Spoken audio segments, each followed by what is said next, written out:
എല്ലാവർക്കും നമസ്കാരം. ഇന്ന് നമ്മൾ നോക്കാൻ പോകുന്നത് +2 മലയാളം പാഠപുസ്തകത്തിലെ ദർപ്പണം എന്ന 3-ാമത്തെ അധ്യായത്തിലെ അവസാന പാഠഭാഗമായ എസ്.കെ. പൊറ്റക്കാട് രചിച്ച ബദരിയും പരിസരങ്ങളും എന്ന പാഠഭാഗമാണ്.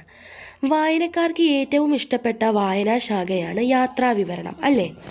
ഒരു നാടിനെയും അവിടുത്തെ ജനങ്ങളെയും അവരുടെ ജീവിതത്തെയും കുറിച്ചുള്ള ആകാംക്ഷ എല്ലാവർക്കും എക്കാലത്തും ഉള്ളതാണ്.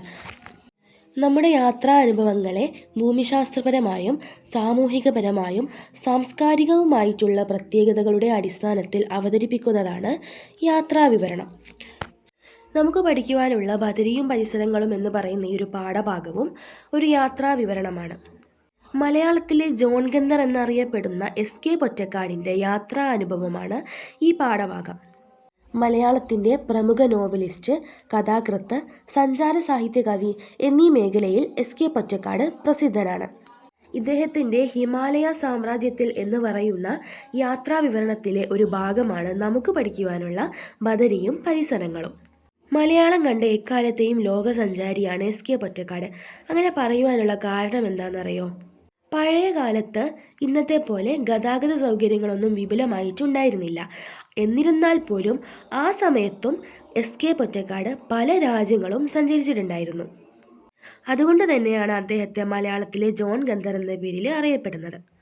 ഇന്ത്യയുടെ വടക്ക് കിഴക്ക് ഭാഗത്ത് സ്ഥിതി ചെയ്യുന്ന ഉത്തരാഖണ്ഡ് എന്ന് പറയുന്ന സ്ഥലത്തുള്ള അളകനന്ദ നദീതീരത്തുള്ള ഒരു തീർത്ഥാടന കേന്ദ്രമാണ് ബദരി. ഇവിടെ യാത്ര ചെയ്തിരുന്ന സമയത്തുണ്ടായ എസ്.കെ. പൊറ്റക്കാടിൻ്റെ അനുഭവങ്ങളാണ് ഈ പാഠഭാഗത്തിലൂടെ വ്യക്തമാക്കുന്നത്. അളകനന്ദ നദിയുടെ കരയിൽ വിശാലമായൊരു മൈതാനം ഉണ്ടായിരുന്നു. ആ മൈതാനത്തിൽ അത്യാവശ്യം ഉയർന്നിട്ടുള്ള ഒരു പുൽമേടിന് താഴെ ഇവർ യാത്ര ചെയ്ത് വന്നതിന് ശേഷം ട്രക്ക് നിർത്തി. അപ്പോൾ അതിൻ്റെ ഏറ്റവും മുകളിലായിട്ട് ഒറ്റപ്പെട്ട് നിൽക്കുന്ന ഒരു ചെറിയ ഗുദാം ചൂണ്ടിക്കാട്ടി എസ്.കെയുടെ കൂടെ ഉണ്ടായിരുന്ന ജക്കാട്ടെ എന്ന് പറയുന്ന വ്യക്തി പറഞ്ഞു, അതാണ് അലൂമിനിയം ക്യാമ്പ് എന്ന്. അപ്പോൾ അവർ വിചാരിച്ചത് പോലെ അതൊരു ഗുദാം ഒന്നും അല്ലായിരുന്നു, അത് അലൂമിനിയം കൊണ്ടുണ്ടാക്കിയ ഒരു പാർപ്പിടമായിരുന്നു. അപ്പോൾ പ്രധാനമായി ഇതിൽ പറയുന്നത് അവരെ ആ സ്ഥലത്ത് കൊണ്ടെത്തിക്കാനുള്ള അധികാരം മാത്രമേ ജക്കാട്ടേക്ക് ഉണ്ടായിരുന്നുള്ളൂ. അപ്പോൾ അവർ അവിടെ എത്തിച്ചതിന് ശേഷം ജക്കാട്ട തിരിച്ചു പോയപ്പോൾ ആ ക്യാമ്പിൻ്റെ വരാന്തയിൽ ഇരുന്നിട്ട് അവരൊരുപാട് കാഴ്ചകൾ കണ്ടു. ആ കാഴ്ചകളാണ് പ്രധാനമായിട്ടും ഈ വിവരണത്തിൽ പറയുന്നത്. അവരാദ്യം കണ്ട ആ വിശാലമായ മൈതാനത്തിൻ്റെ ഇടയിലൂടെ മഞ്ഞുകട്ട ഉരുകി ഉണ്ടായ അളകനന്ദ നദിയായിരുന്നു അവരെ ആദ്യം ആകർഷിച്ചിട്ടുണ്ടായിരുന്നത്. നദിയുടെ മറുകരയിലാകട്ടെ ഒരുപാട് വീടുകളുണ്ടായിരുന്നു. ആ വീടുകൾക്ക് നടുവിൽ സ്വർണ്ണനാഴിക നിറഞ്ഞ ബദരി നാരായണ ക്ഷേത്രം അവർ കണ്ടു. ഈ ക്ഷേത്രത്തിൻ്റെ ഒരു വശത്ത് നാരായണ പർവ്വതം സ്ഥിതി ചെയ്യുന്നുണ്ടായിരുന്നു. അവരെ എല്ലാവരെയും ആകർഷിച്ച മറ്റൊരു കാര്യം എന്ന് പറയുന്നത് ഈ പർവ്വതത്തിൽ ഒരു മരം പോലും ഉണ്ടായിരുന്നില്ല. അവിടെ നിറയെ പുല്ലുകളായിരുന്നു. ആ പുൽമേട്ടിലാകട്ടെ കുറേ ആടുകൾ മേഞ്ഞു നടക്കുന്നുമുണ്ട്. നാരായണ പർവ്വതത്തിനപ്പുറം ഏകദേശം 21,650 അടി ഉയരത്തിൽ നീലകണ്ഠ ശൈലകം കാണാം. വെള്ളിയിൽ വാർത്തെടുത്തതുപോലെയുള്ള അതിൻ്റെ ഹിമശിഖരം വെയിലേറ്റ് വെട്ടിത്തിളങ്ങുന്നുണ്ടായിരുന്നു. അതും ഈ യാത്ര ചെയ്ത് വന്ന് ഇവരെ ഒരുപാട് ആകർഷിച്ചിട്ടുണ്ടായിരുന്നു. അപ്പോൾ ഇത്രയും കാര്യങ്ങളായിരുന്നു ക്യാമ്പിൻ്റെ വരാന്തയിൽ ഇരുന്നിട്ട് അവരെല്ലാവരും ശ്രദ്ധിച്ചിട്ടുണ്ടായിരുന്ന, അല്ലെങ്കിൽ അവരെല്ലാവരും കണ്ടിട്ടുണ്ടായിരുന്ന കാഴ്ചകൾ. അതിനുശേഷം ബദരി ആശ്രമത്തിൻ്റെ പ്രത്യേകതകൾ പറയുന്നുണ്ട്. ബദരി ക്ഷേത്രം എന്ന് പറയുന്നത് ഒരു സാംസ്കാരിക കർമ്മക്ഷേത്രമാണ്. ബദരി ആശ്രമത്തിൻ്റെ പരിസരത്തുണ്ടായിരുന്ന ഗുഹകളിലൊക്കെ വെച്ചിട്ടായിരുന്നു വേദവ്യാസൻ ശിഷ്യന്മാരോടൊപ്പം വേദങ്ങൾ രചിച്ചത് എന്ന് പറയുന്നുണ്ട്. അതുപോലെ തന്നെ മഹാഭാരതം എഴുതിയതും ഇവിടെ വെച്ച് തന്നെയായിരുന്നു. മാണ്ഡക ഉപനിഷത്തിൻ്റെ ശ്ലോകങ്ങൾ രചിക്കാൻ വേണ്ടിയിട്ട് ഗൗഡപാദാചാര്യന് ചെന്നിരിക്കാറുള്ള ശിലയും ഈ ബദരി ആശ്രമത്തിൻ്റെ പരിസരത്തായിരുന്നു ഉണ്ടായിരുന്നത്. അവിടെ വെച്ച് സൂര്യപ്രകാശ് എന്നൊരു പട്ടാള ഉദ്യോഗസ്ഥനെ അവർ കണ്ടുമുട്ടുകയുണ്ടായി. പിന്നീട് ബദരിയും അതിൻ്റെ പരിസരങ്ങളുമൊക്കെയായി ബന്ധപ്പെട്ടിട്ടുള്ള കുറച്ചധികം വിവരങ്ങൾ ഈ സൂര്യപ്രകാശ് എന്ന് പറയുന്ന പട്ടാള ഉദ്യോഗസ്ഥനിൽ നിന്നും ഇവർക്ക് ലഭിച്ചു. അതോടൊപ്പം തന്നെ സൂര്യപ്രകാശ് അവരുടെ ഒരുപാട് അനുഭവ കഥകളൊക്കെ ഇങ്ങനെ പറഞ്ഞുകൊണ്ടേയിരുന്നു. അതാകട്ടെ എസ്.കെ. ആണെങ്കിൽ നന്നായിട്ട് ശ്രദ്ധിക്കുകയും ചെയ്തിട്ടുണ്ടായിരുന്നു. സൂര്യപ്രകാശ് ഒരു ഉത്തർപ്രദേശുകാരനായിരുന്നു.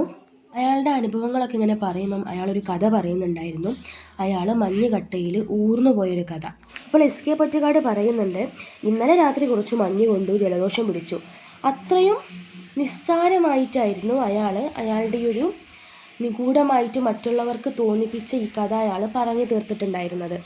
മഞ്ഞുകട്ടകളുടെ കൂമ്പാരത്തിൽ നിന്ന് ഒരു ശവമായി മാറിയേക്കാമായിരുന്ന അദ്ദേഹത്തിൻ്റെ ആ അനുഭവ കഥ അദ്ദേഹം വളരെ നിസ്സാരമായിട്ടാണ് പറഞ്ഞത് എന്നാണ് എസ്.കെ പറയുന്നത്. അപ്പോൾ എസ്.കെ പൊറ്റക്കാട് തൻ്റെ ഒരു യാത്രാ അനുഭവത്തിൻ്റെ അവസാന ഭാഗത്തായിട്ട് പറയുന്നുണ്ട്. അപ്പോൾ എസ്.കെയുടെ ഒരു യാത്രയിൽ അദ്ദേഹം ഒരു പണ്ഡിതനെ കണ്ടുമുട്ടിയിട്ടുണ്ടായിരുന്നു. അദ്ദേഹം എസ്.കെയോട് ഒരു കാര്യം പറഞ്ഞിട്ടുണ്ടായിരുന്നു.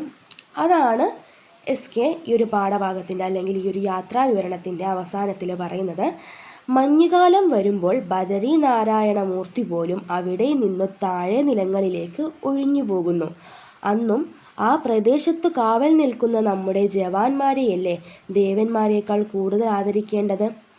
ശരിയാണല്ലേ? അപ്പോൾ നമ്മൾക്ക് ഒരുപാട് ചിന്തിക്കാനുള്ള വാക്കുകളാണ് ആ പണ്ഡിതൻ എസ്.കെയോട് പറഞ്ഞിട്ടുള്ളത്.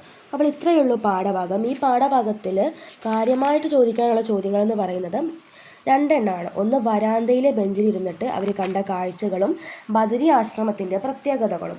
അത് തന്നെ ഒന്ന് മനസ്സിലാക്കി വെച്ചാൽ നമുക്ക് ഈ പാഠഭാഗത്തിൽ നിന്നും വരുന്ന ചോദ്യങ്ങൾക്ക് വളരെ എളുപ്പത്തിൽ ഉത്തരം എഴുതാവുന്നതേ ഉള്ളൂ. അപ്പോൾ ഇത്രയേ ഉള്ളൂ പാഠഭാഗം. എല്ലാവർക്കും മനസ്സിലായെന്ന് വിചാരിക്കുന്നു. പുതിയൊരു പാഠഭാഗവുമായിട്ട് നമുക്ക് അടുത്ത ക്ലാസ്സിൽ കാണാം. എല്ലാവരും ലൈക്ക് ചെയ്യാനും സബ്സ്ക്രൈബ് ചെയ്യാനും ഇഷ്ടപ്പെട്ടാൽ നിങ്ങളുടെ ഫ്രണ്ട്സിനൊക്കെ ഷെയർ ചെയ്യാനും മറക്കരുത്. നന്ദി.